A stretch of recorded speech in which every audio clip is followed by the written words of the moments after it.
Everything I can remember.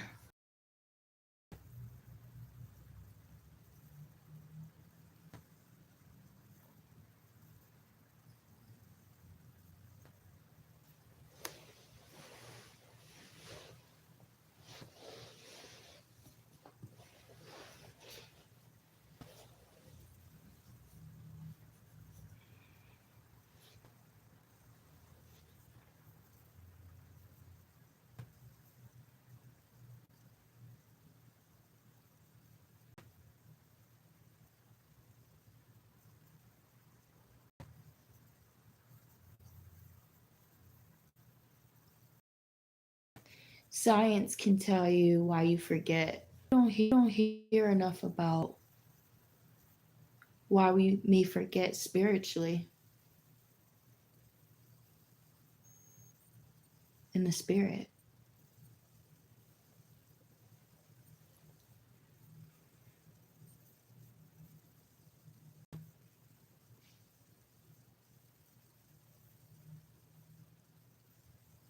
This is all my theory.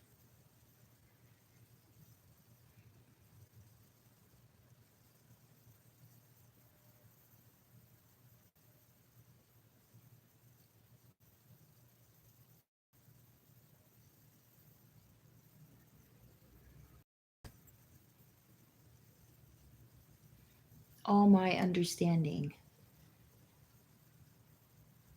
From context to dreams, context to being in the world, context to my own self.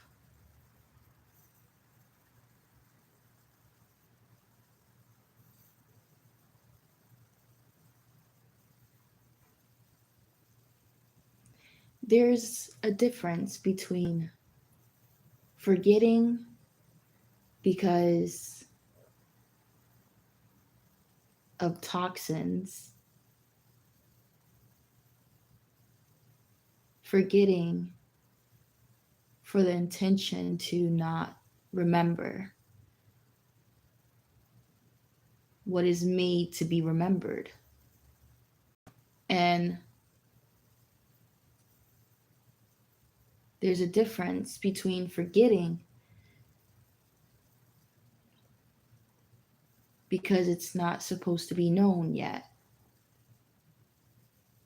for the sake of our soul, our mind, our sanity, the good part of it. I believe that God is the good part of it. We don't remember certain things, things fade for our sanity.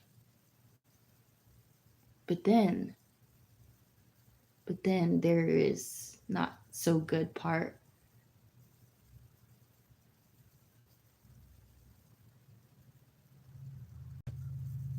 where there are things and people set out to not just corrupt our mind, but make us forget. And this sort of forgetting is just day to day, every little thing.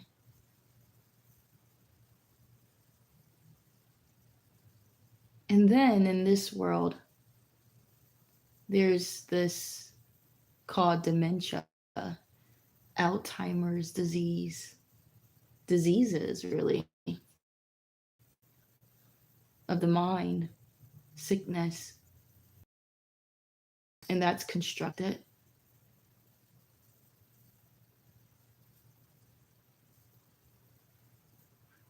But it's all done from the same thing and the same person on the not so good part of forgetting.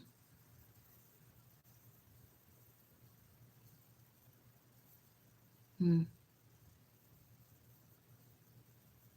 Every little thing. Is that healthy? Is that normal?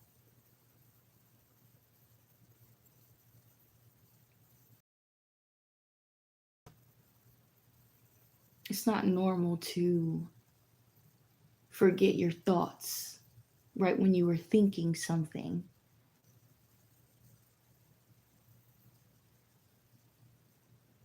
Right when you were on to something.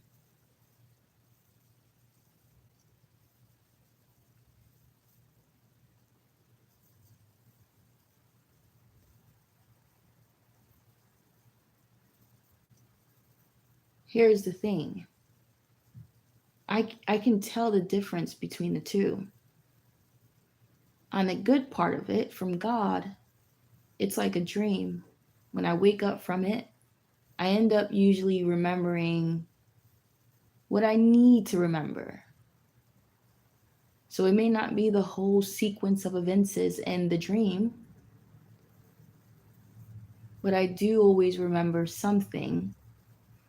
Or I end up just remembering that I had a dream. Whereas other cases, there's times where consciously knowing that I probably did have a dream, but on the surface, I don't remember.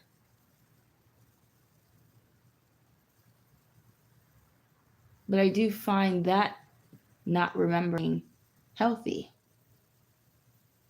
because it's everything is such a mystery, regardless on whatever side, right? Because everything is all one grand scheme of something. And so that's something. And that alone, healthy wise, is what makes my mind flutter. Not that I'm forgetting necessarily, not in a good way, not in a bad way, but just there's so many things, so many places, so many keys, so many doors. You get the message that it's which one do I pick? Which one do I go through? Which one comes out? That is why it's important to be in a not even a safe space, but a space where it's mellow. You're alone. And you alone are relaxed. Your mind, just like how you can start to see clarity, you start to feel clarity, you start to know clarity, it starts to present itself.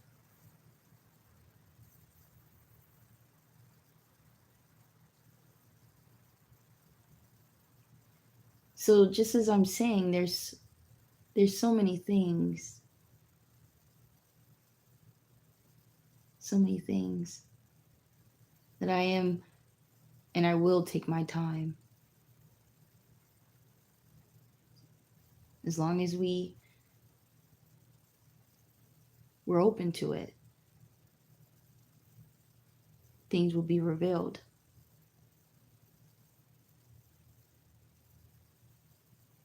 So, in a dream, and when I wake up from it, that's the healthy part. That's the good part. That's the part from God. Because He allows me to know that there is dreams, know that they exist. Science did not create dreams, it did not implant them in my subconscious. No, it did not. Dreams come from within me. There is nothing outside. Yes, my eyes have bear witnessed, just as my soul, right? Those two things go with me wherever I go, wherever I am, what world I've been. So, yes, I need my eyes. Those are the windows to my soul.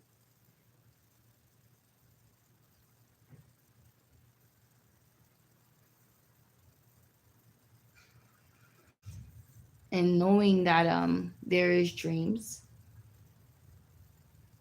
let alone what the dream is, that is God.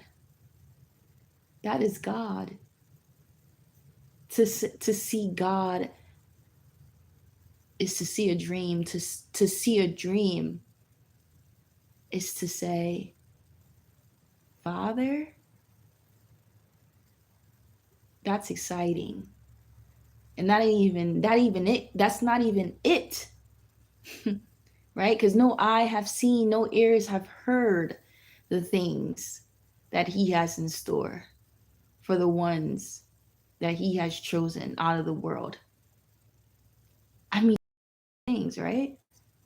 So many verses, but we don't need verses at this moment.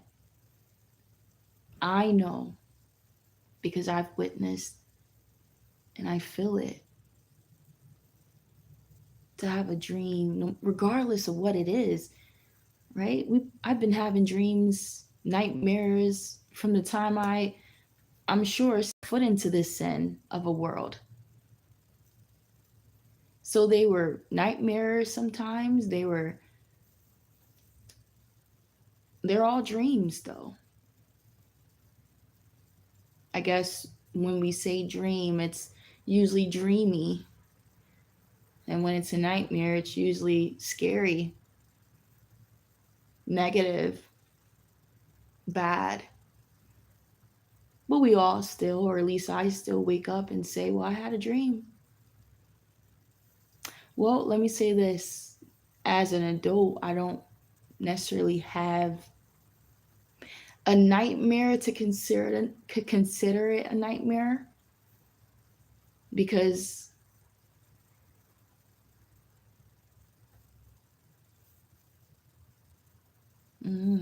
I just don't. A nightmare. A nightmare.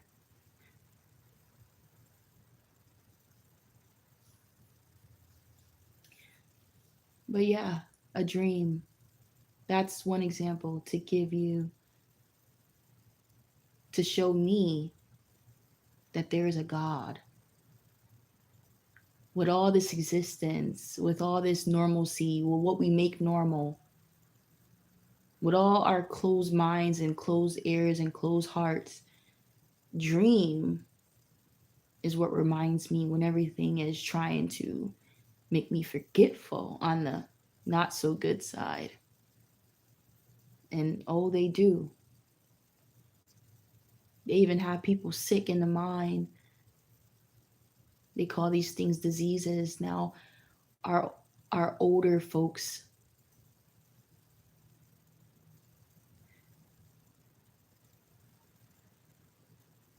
they've schemed, mastermind, and they've had the will and the power and the authority as we are slaves and servants in this world under the ruler. Because remember, if the ruler was for us, then he'd be for us, not against us. He would not have any weapon formed against us. But these things are against us, making us sick and forgetful on a not so good part.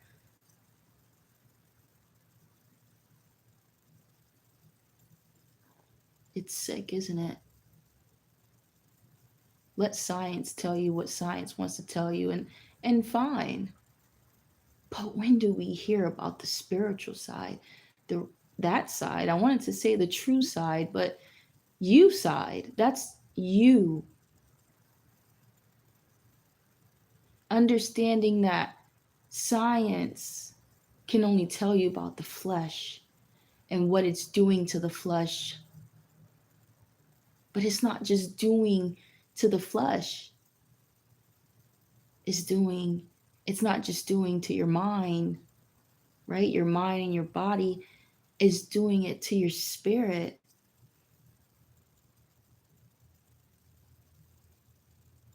Our energy source depleted. That everything. That depletes everything. Because when you don't have energy, You only have time for what you have to do. And we're in a world where we have to do. We can't just be under, understanding that. Well, if you have no energy, then you're not feeding your spirit because it takes energy, it takes time. You're not serving yourself, you're serving others. And see, with me, I'm not against one side. I'm just speaking the truth about both sides. There's good and there's good. You can find good in everything. But I'm not here. I'm not a person that is scholared in science. I may know certain things just like someone that studies it, but I am no professor in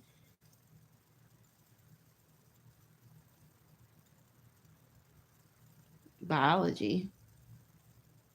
Meaning it's not what I'm putting out, but I can always give credit when it's due. That's the difference. I do know that and most of my understanding comes from the spiritual side of things. I'm no scholar. I'm no big headed person. I just know what I know. And I just take time to speak to hear it in a space where I can be. And when I actually do have the energy. So my philosophy is from myself, yes. But I do believe that my Father has brought me through what He's brought me through for me to have gained such knowledge and wisdom. And of course, from biblical standpoint, if I go to seek these things, then who knows what will be revealed to me. But I do know that God can do it. That it is possible, that I do believe. That if I needed answers, that I could ask for it. Not in man, but in God. And that just means, technically, that all I have to do is speak in a quiet space where I could hear me. I could think that what do I truly need? What am I truly asking of him? Because I know that I'd not need anything on the surface. And that if I asked of anything on the surface, that wouldn't be clarity. That wouldn't be sanity. Because I know who I am. I know myself. And I know that I'm not into stuff like that. Superficial things. Even though in this world you may need it. A car, a this or that. I don't ask for things like that. Yes, in the back of my mind, I need it in some way. But in other ways, I don't overthink it because I have gotten through. And it's always a sacrifice with every choice you make. No one's to say that one is wrong and one is right. It's whatever works for you and what God has intended for you. And if He does it, and you're according to His purpose and He has His hands on you, let's make that clear, then He won't steer you in the wrong direction. And that if it is meant for you or it's something that you desire, I'm sure you'll eventually get it. And that's the thing with Him. It's like I don't rush anything. If I don't have something, it's okay. Am I in desperate need of it? No, because what do I truly need? Everybody needs money. Yeah, of course.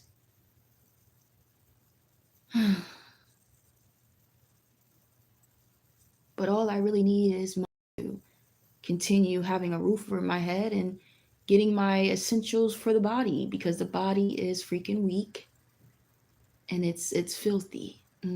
It's a whole organism living, and so it needs to be tended to. We love the body. Hmm? No one hated its own body. So, yes,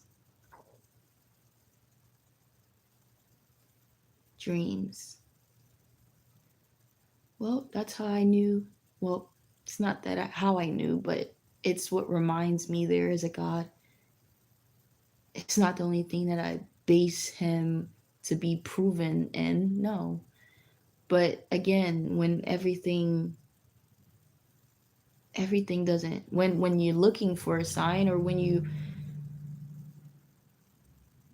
remember to look for signs, they've made it so where everything is so upside down, everything is so gray, everything just seems the same, and it's active. The darkness is actively blinding our eyes and ears on the not so good part.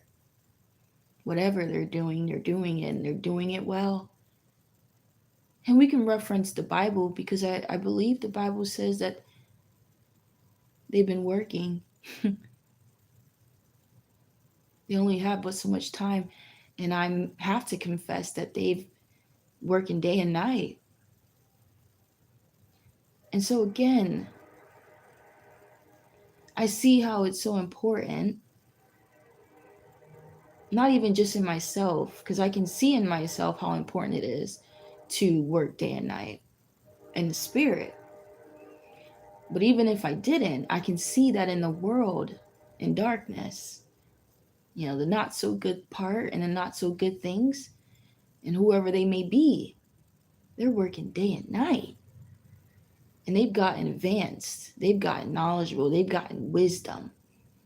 Just as knowledge is increasing, and just as for myself, I can,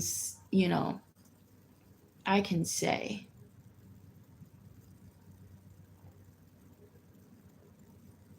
as we all should be maturing as we age.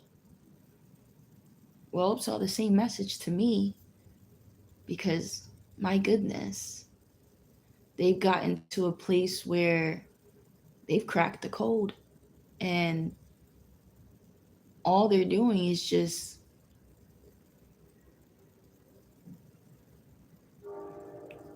adding just a little here, a little there, meaning, for example, a device that they're making. Well, they've already made it, but they'll come out with a different color or add a different piece or accessory to it, but they've already made it. They've already drawn us in, sucked us in. Sleep. We're all asleep. And we're all stuck in our addictions, our issues, our insanity. And so that's, again, the reason for a very quiet space. When I could continue trying to find a different movie, or this is life, such is life. Understandably, why people make a life, try to make a life. There's no shame in that. I don't want people to think that I'm degrading them, because I could be the same way. It's not that. I want people to understand there is another way. Not even that there's another way. In other words, I want people to understand that just know what will come out of it living in a world like this. Some people say pick your poison. Well, pick your sacrifice. Excuse me. Pick your sacrifice, because sacrifices are everyday choices, but there's big sacrifices and there's little ones, and the more we mature, the more we realize time is but essence. And in other words, time is precious. And who you spend your time with, not only, but who you want to deal with, and all of who they are, and all of life that comes with them. And everyone comes from a different life. People are living in different times. Some people choose to live in a bubble. Some people choose to be in a cult. So you never know. And that leads to knowing a person. When you don't know someone, that's frightening, because then that starts to create persona. It starts to create all these things that only in darkness exist. If I knew you and you knew me and that was the truth, there wouldn't be persona. There wouldn't be no need. I wouldn't know what that mean.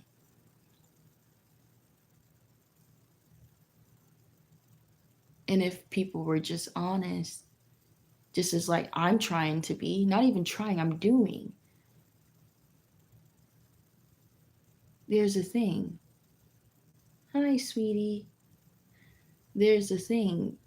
These words that doesn't have to be trying. No, we either do or we don't. What is trying really? You're still doing. If I'm trying, I'm doing. If I wasn't trying, then I'm not doing anything. You see, it's that in between that shouldn't exist. And the spirit is black and white. It's just yes or no. It's either you're worthy or you're not, because it's either you're going to get there, you're going to persevere, or you're not. Or you're going to stop. You're going to stop fighting. You're going to quit. You're going to shrink, and you're going to be stuck. In this world, when you pull down the veil, this in between,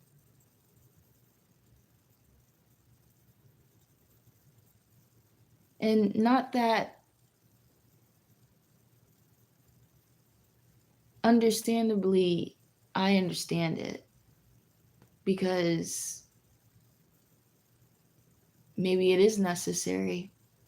When there's an in between space, when everything's gray, because everything has a reason and it's necessary if it exists, and that's just the philosophy, right? Everything exists, so there has to be a reason. So for this gray area, this in between space that isn't just black and white, well, it makes space for people to see their reflection. Persona, meaning when you start to reflect, you won't like what you see. You'll start to realize that you've been holding a mask. You didn't have to, but you had this space to. You had this in between space to play pretend. It's allowed here. You see? And up there, when the veil is taken away, you see things for what they are. People, intent. Everything is simplistic. But down here, it's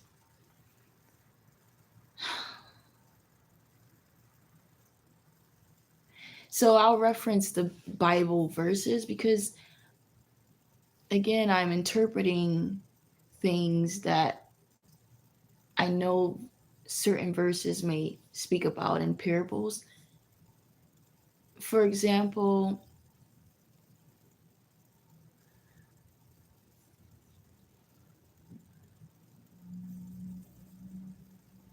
okay, I forgot.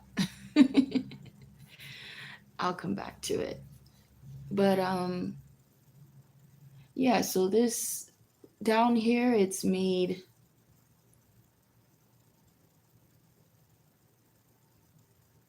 it's just what this world is. You're given a choice, but you're not only given a choice, but you're the ruler of this world allows you to be what you want, when you want, how you want. In other words, if you want to be moralist, be moralist. If you want to be more, if you want to have morals and you want to hold yourself to those things, to your morals, because everyone, I believe, comes into this world with a soul, of course. So that soul, whether we can realize it, has morals, is already like, just like the body is already a living thing and does its own thing, it's working. All we do is add to it or take away. The soul itself is intact. We know wrong from right. Yes, as we mature, we start to have better discernment and things like that, but there's some there's something in us. Some may call it a feeling, the inkling, right? Just like things that come with us in this world, bondages, fear. I've known what fear was because it just was there. It's not a jacket I could just take off or put on. It's not a jacket that I could buy or trade or sell. It's something that came along with being in this world.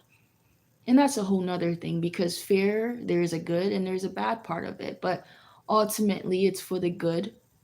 Fear itself is, yes, in this world, it is bondage because, of course, it's not life, it's not living if you're living in fear. But to have fear in such a world like this, yes, it is necessary. Because every time, if not most times, when I did have that feeling of fear, I was doing something I shouldn't, right? I could have stole something. From the big things or the little things. It could have been any little thing, but it was telling me that before anything, you're you're seen. I see you. I've seen it through you. That my soul has testified against me. My soul is my spirit sees through me, sees through out of this body what I just done. And I know what I just done on the surface because I had to do it. But after I've done it, or even when doing it, I know I shouldn't. I know I shouldn't. And no one and nothing has to tell me that. No one. It doesn't matter what age you are. When you take something from someone, doesn't matter what it is and it's not yours, you know it's not yours. So fear is a good thing growing up. It's discipline, it's godly discipline, it's spiritual discipline. Because here's the thing, well, there's discipline on the surface, in the flesh, by man, and there's your warning, the fear, because it's trying to tell you, prevent you from doing it again. And let alone have fear that lingers. It's crippling because it affects you, it affects the body. It's so deep, right? This fear that's comes along with your soul. You can't feel it. You can, like on the surface, it's not on the skin where you can see it, but you know that it's deep. So that's how I can theorize it. Theorize it. It comes with the soul. It's part of the soul's bondage, like package, until you're released from it. Until you're released from it. But I say it's part of it because it's all spiritual. It warns us. It's trying to tell us something, that we're in risk of judgment, true judgment, real judgment, judgment on a level 8. Because even if someone caught us or didn't catch us, we still know what we've done. And that fear, that fear won't let us forget. It takes time, depending on what you've done. It takes time. But it's only a matter of time, again, when your mind, there's the mind now. See, it affects all these things, and that's why it is deep. That the spirit is something that you need to know. You need to come in familiarity with. I need to always take time to speak about it because it could definitely help. And like I said earlier, I am not a scholar in the body, but I am a student of the spirit. So I only know what I know. It affects the body. It starts to come out into the surface. That's why you don't want to mess with the spirit. You don't want to get the spirit. You don't want to endanger your spirit.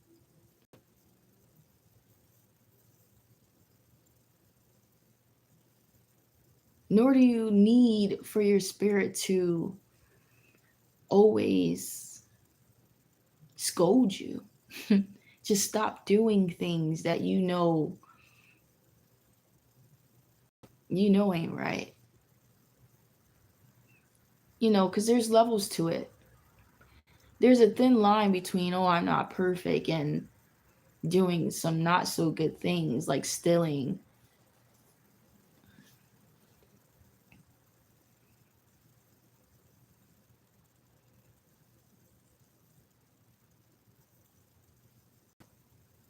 But there's levels to it. And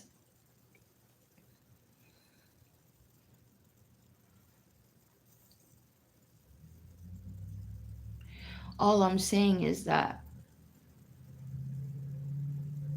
these things start arising. And now fear has come. And it's weighing on my nervous system. Now I have anxiety. Now my heart is palpating and, you know, yeah. Now I have my body in trauma. Now I've done it. I've done it. Not fear, because who brought about that? If it was something that I've done, because now there's also this thing where fear comes when you're thinking about something, thinking about worrying yourself about tomorrow, about the consequences of tomorrow. When, as I've said, it's consequences of tomorrow, whether you know what's to come or not. And since I have no fear anymore. I have everything else, right? Because again, fear is spiritual, but anxiety and worry, I can do that on my own and make my own heart start beating fast. And if someone can jump out and scare me, those are two different things. Anxiety and things like that. But when it comes to the fear, as I spoke in prior, I don't have control over that necessarily.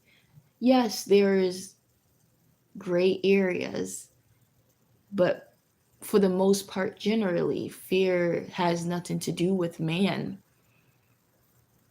It has to do what has already come into this world to be here with you among the human soul experience. Just as if we were in a dark valley, literally, and we didn't know which way to go because we couldn't see, well, you would trust your feeling, not on the surface of the skin, but inside a knowing. That's all you would have. It's all spiritual.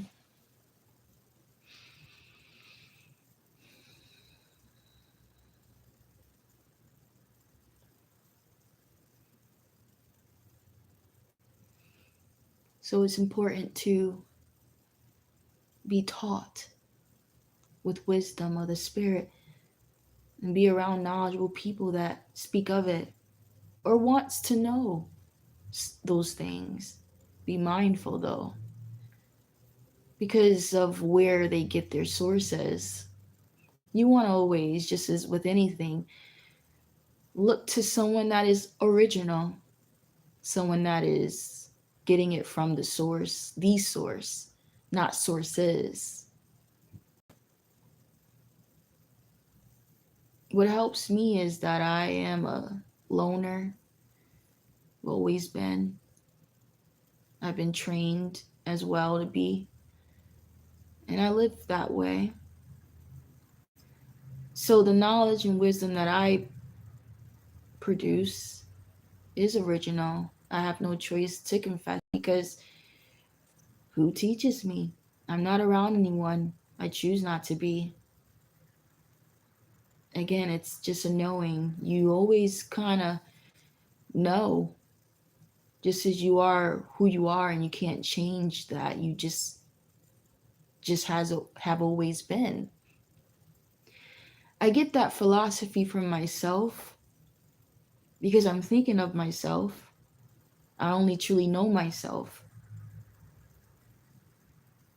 Yes, I could be wrong. Yes, I could be right. I don't worry about that part because I know that it is right for me. It's true. It's true. Meaning it's true about me. So that's where I get my philosophy, how I see things, what I've learned, who I've been, and who I am. Just as if I'm going through distraction, I'll come on here and speak about my distraction. I know what's going on. I say this because it doesn't take for someone to tell me. It doesn't take for a movie. Yes, those things help remind us as they should be reminders, but to be oblivious here, no, I've always known. I've always known. And I think I've always known more than most because of who I am. I am not a construct of the world. I'm not a walker of the world. I can walk with the world, but I've never been originally from the world. And how you know that is growing up, it starts in the beginning. It starts in the beginning. You'll know. You'll see. And that never truly leaves you. You never truly change. You don't. Yes, I can do bad things, right? It's choices. But my soul, my soul's always going to tell me this ain't true. It's always going to check me. It's always going to humble me when I get back home or I'm in a quiet space. Right? Because if I was truly that way, then I wouldn't find no shame or guilt. But to have guilt or shame, again, inner things, excuse me, inner things that spiritual things. See, nothing that has to do with science, nothing that science can teach me, nothing that another man or woman can. No, and that has come with me in this world because I may have needed it. I was going to need these things. I come back home, wherever I may have been, with whoever or with myself, whatever I was doing, and I come back home in a quiet space And my mind starts reflecting on those things. And then there it is. There may be some shame.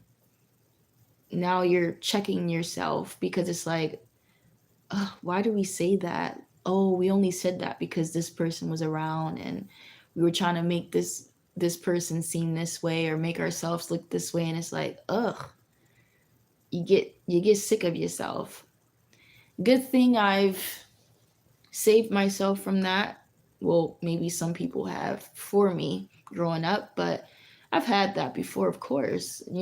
Every day if every day you have to be around people, um, there's the consequences. Every time that you're around someone, you may have to talk to them. And what are you saying?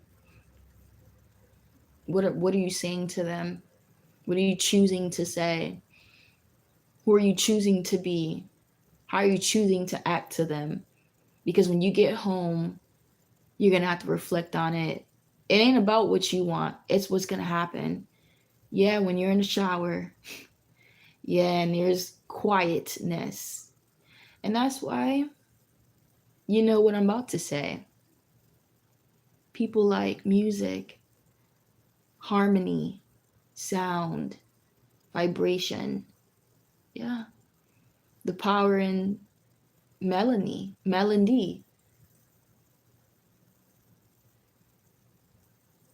I wanted to use a positive distraction, but distraction from just hearing your own inner spirit, mind.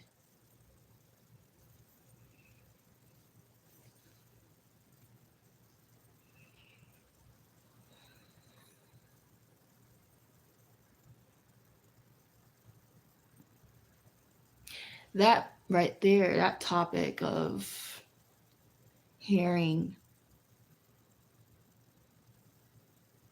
the spirit, whatever the spirit is wanting to say, wanting to show you or tell you or remind you or reflect on. And you say, I don't want to reflect on that. I was already there in the flesh. Okay, but we need now to be in the spirit. See, that's work. And most times you don't want to reflect on your choices because we all know that in this world you can be gray, you can be in between, you can be a character, you can be a persona. And sometimes you may have to be, and sometimes that's just what people are walking in daily. So to have to, the last thing and the first thing on your mind is your soul trying to speak to you about what they encountered through you, that they have to watch you. They have to be put second and have no choice to, because now they have to see out from within you. Yeah, how you think the spirit and the soul feels. Yeah, 1 second.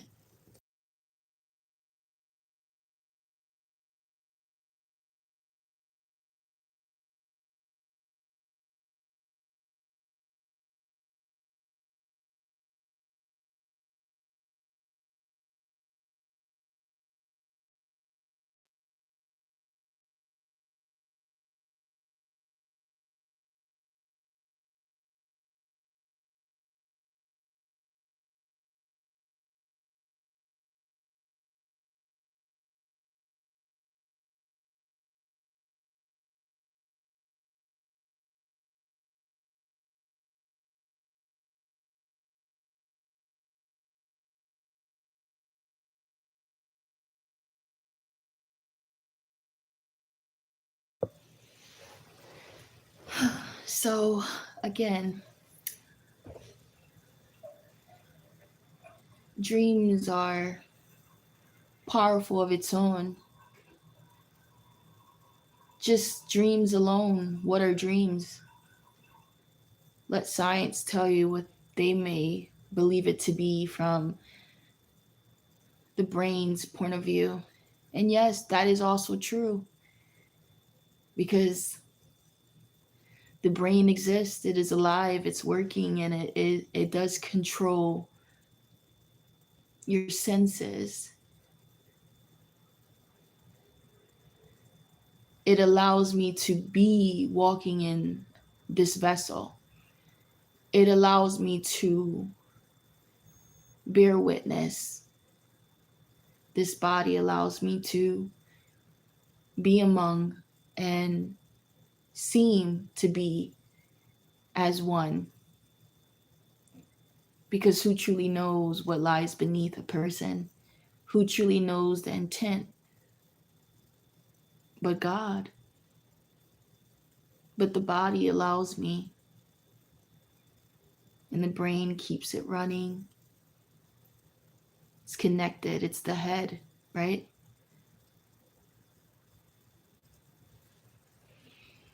Dreams, in a spiritual perspective, from my philosophy,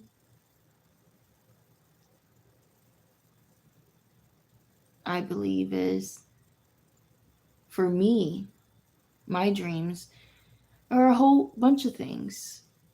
Anyone could probably tell you that from what you watched.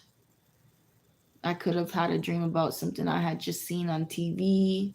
So I know exactly what that is when I wake up. I know I don't have to think too deep about that. I seen someone that I seen on TV in my dream. I don't have to think too much about that. So it's a collective of things, as you would think it would be, because it's based off the experience of one soul. And remember, my eyes and my soul goes wherever it goes, in whatever time it is. It has seen things, it has known things, it has been places in this world, and before this world and after this world. And then there's the soul, where the soul knows all. It is the all-seeing eye of all things. If anything had eyes around it, it would be the soul. Because that's how I can understand it. Understand the soul is to know all, and to have been places that I myself, the flesh, the skin, can't or haven't. So I can't say that the flesh, the body, has all eyes around it. No. Because even the eyes that I have is the windows to my soul. Because the soul is the keeper of all things. The body is just a vacant, empty, beautiful space. And my soul is what fills it. My spirit, me. I come from underneath, and I speak from the vessel. And that is why when you get to know a person, that is knowing them, as we all have known this from kindergarten, been taught this. But in this philosophy, it's coming from a place of maturity in the spirit. That is where my soul is. I am a soul, a living soul, right? A living spirit. He breathed life into me, into this body. And without breath, without life, without spirit, this body is just an empty carcass.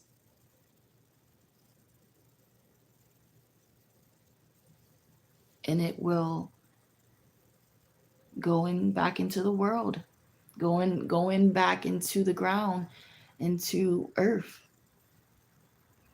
because it is made up of, some could say dust, whatever, but really ash, skin. When you burn it, I mean, all that's left is the bones. the fossils. But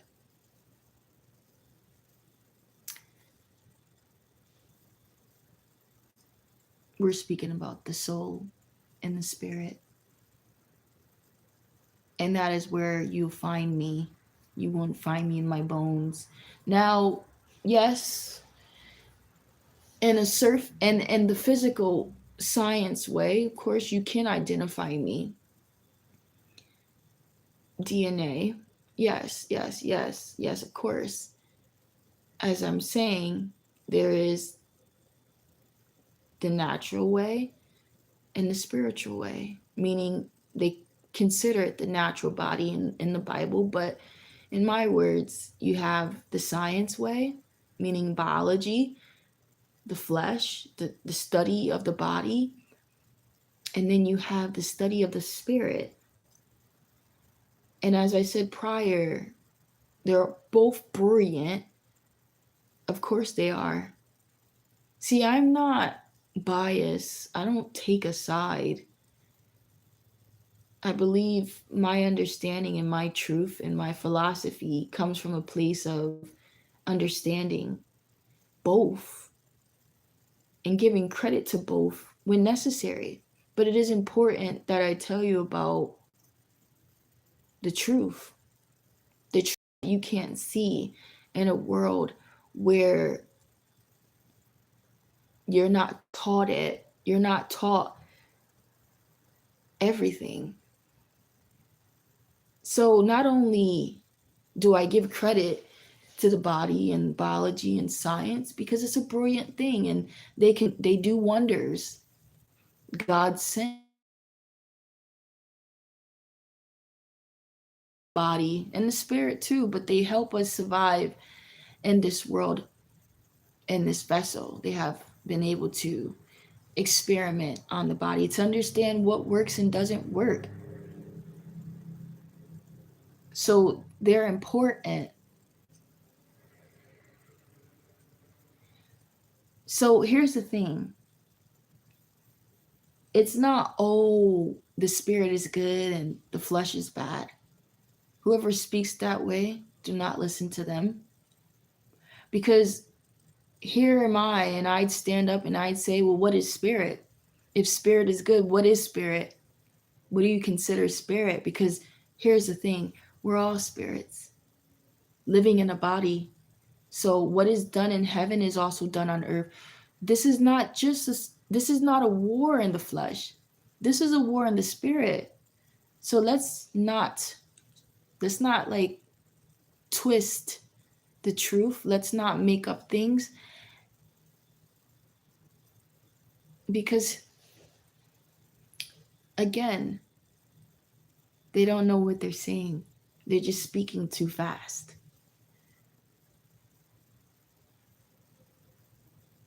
So I will dissect it. There is no the spirit, the spirit is good, good, good. No, there is some spirits that are not good. There is people that are not good. So what are they? We're all spirit. This is all of spiritual warfare. This is a spiritual world. Yes, this is a physical world made physical.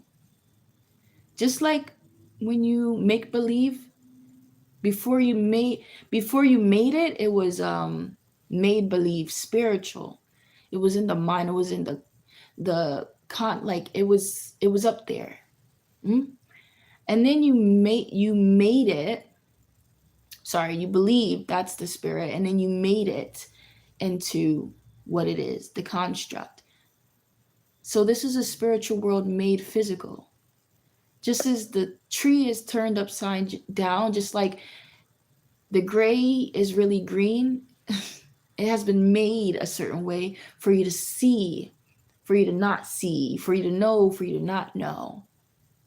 But really, what it all is all one thing. What it really is all one message. What it is it is only one God. Do you see?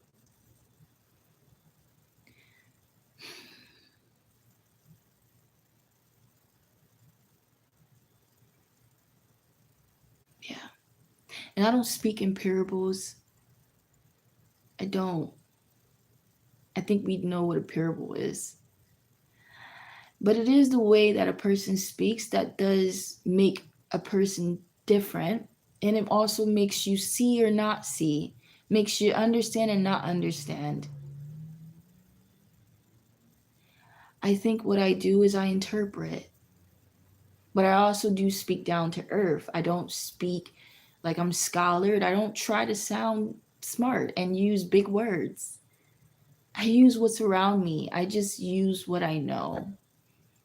And I'd hope that everyone could understand and through that see. So I do use dictations, but they all mean the same thing. A up-down tree, a gray area that may be green. Yeah, it may sound like a parable, but what am I really meaning? Well, things are not what you think. Things may not appear to be as they are. But what is true is that they have been made to look the way they do. They have been made to appear, regardless of whether to blind you, to make you see, to make you forget. What is true is that it's been done to you. It's been done. And that's what I want us to remember. We may not have all the answers of why is this happening? Why can't I control it? Why can't I change it? Why can't I leave? Why am I bound in this body when I used to be this and I am who I am? Yeah, that's true. And that's the thing, that's the only thing that you need to understand. You need to remember, you need to know, you need to see when we can't change these things. The most important thing is to remember. You see? Remember in the construct of things when it does try to make us forget, when the tree is upside down, when the green is now gray. Can we remember that it was green? Can we remember that the tree used to be upwards and not downwards?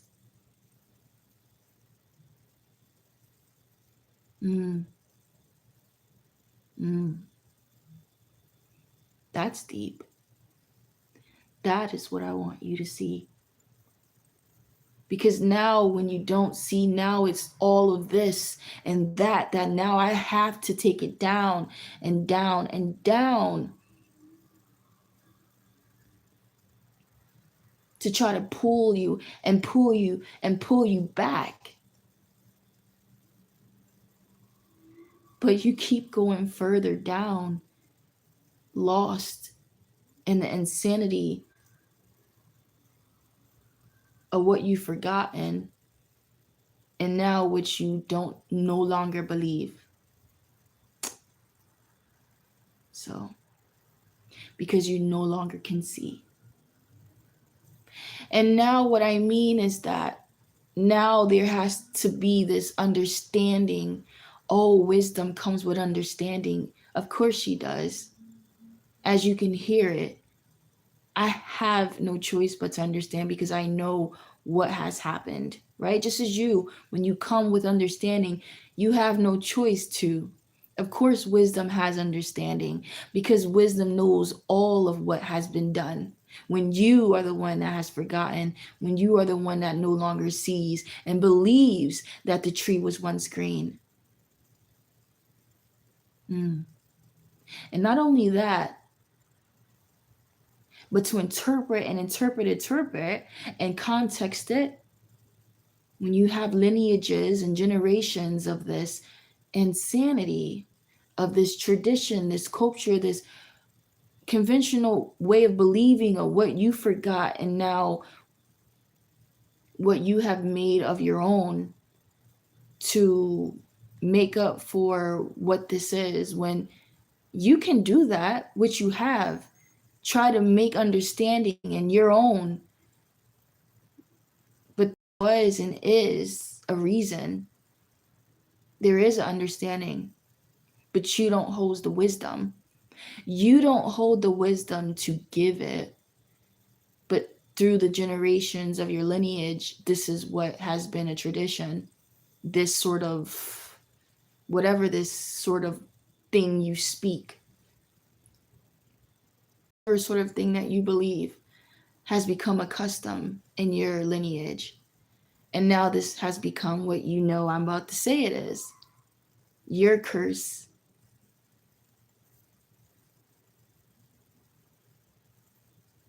That they've been cursed because of you. Knowing and unknowingly, understandably, and accountability. You see, wisdom speaks these things. I'm not saying me. I'm saying wisdom speaks these things. There is understanding, but there's also accountability. You have now cursed your lineage, not knowingly and knowingly.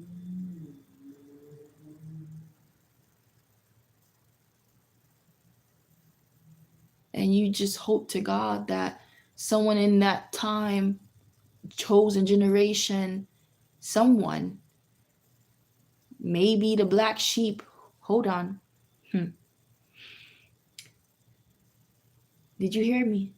I said, I hope to God that someone is the black sheep.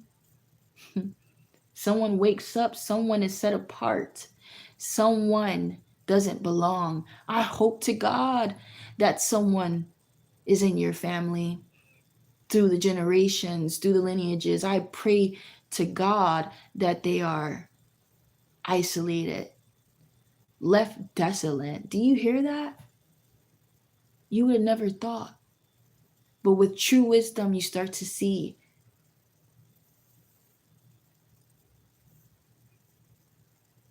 Because here comes wisdom. Here comes realization.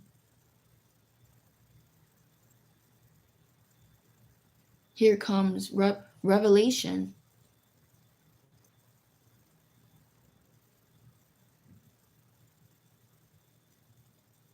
That person and that lineage will break the curse. We'll see again. At least for their sake. And whoever listens, there is safety. There is counsel. But you see, as we all should know, black sheeps, set apart ones, are the ones set apart by God, are given counsel and teaching, laid desolate, punished harshly, but trained, as you see, trained in character, humbled.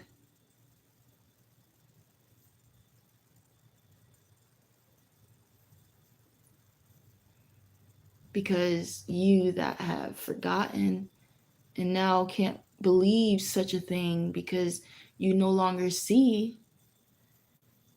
And why? Because you have allowed the world to teach you. Understandably, because they were here to teach us their ways. We've only had but their ways until we didn't. Until we don't have to. Or until one actually can see out of the darkness by the grace of God. And that's revelation.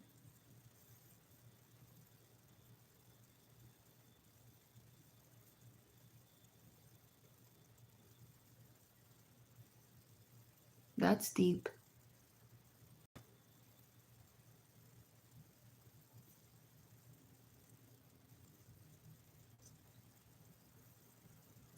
So I'll leave it there.